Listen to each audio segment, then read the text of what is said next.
تین چرسی رکشے میں بیٹھے۔ رکشے والے نے رکشہ سٹارٹ کر کے بند کر دیا اور بولا، لو صاحب پہنچ گئے۔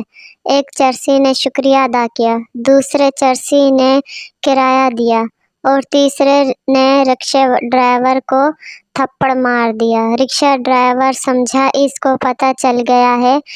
پھر تھپڑ مارنے والا چرسی بولا، سالے آج تو مروا ہی دیتا، اتنا تیز چلاتا ہے۔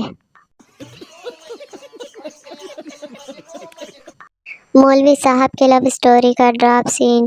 وہ بہت حسین تھی، مجھے بہت پیاری لگتی تھی۔ لاسٹ فرائیڈے میں اس کے گھر گیا، وہ دروازے پر آئی، میں اسے دیکھ رہا تھا، اس نے بھی مجھے دیکھا۔ وہ قریب آئی تو میں نے ہمت کی اور آہستہ سے کہا، چندا۔ وہ مسکرائی، میں خوش ہو گیا۔ وہ اندر گئی اور واپس آئی اور پھر اس نے 100 روپے میرے ہاتھ پر رکھ دیے۔ میں حیرت سے پوچھا، یہ کیا؟ وہ مسکرا کر بولی، چندا۔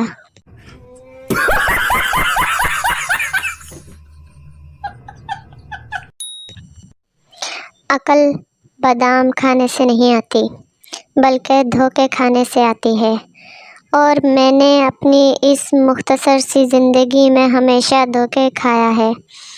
مثال کے طور پر سیب، انگور، کھجور، امرود، آم، ناشپاتی وغیرہ سب دھوکے کھائے ہیں۔ آپ بھی دھوکے کھایا کرو۔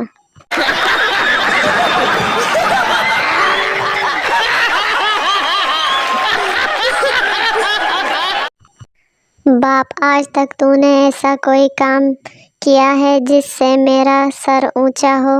پپو، ایک بار آپ کے سر کے نیچے تکیہ لگایا تھا، بھول گئے؟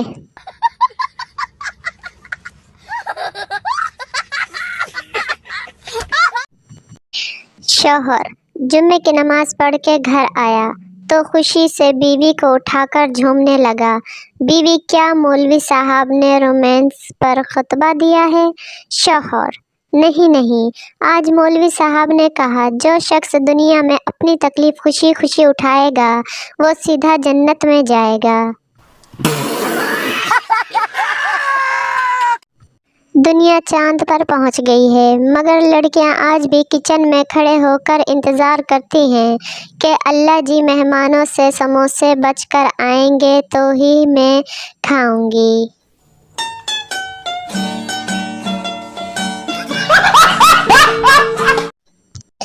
پاپا، میں نے خواب میں دیکھا کہ میرا ایک پیر زمین پر اور دوسرا آسمان پر ہے۔